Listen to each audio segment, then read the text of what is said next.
mo ti jíṣẹ́ bọ̀ bàbá máa ṣe láṣẹ pé Bisi ológe Bisi ológe show àwa la ní show tiwa ni ẹ máa wò ó ẹ má yí kú òǹbẹ Remi Adébáyọ̀ Shitabe ọmọ Èkó pàtàkì ọmọ Èkó arómi sálẹ̀gbẹ̀lẹ̀gbẹ̀ bẹ́ẹ̀ ni nílùú Èkó wa yìí náà ni Bisi ológe show àwọn tó ẹ máa gbádùn ẹ máa bá pàdé bẹ́ẹ̀ ẹ máa wò ó don't touch it there.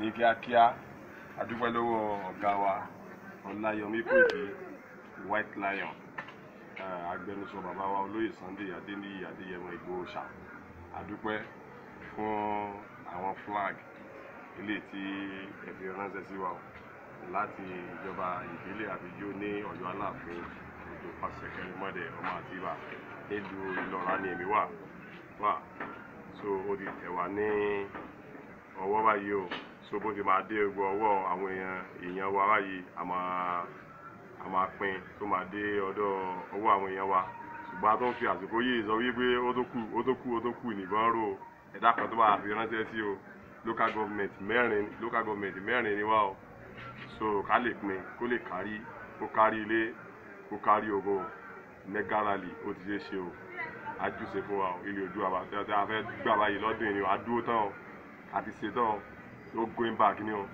no going back Yoruba nation no going back no. Thanks for watching this video. Please don't forget to click on subscribe button. Kindly comment and share. We drop new videos daily. Thank you. God bless you.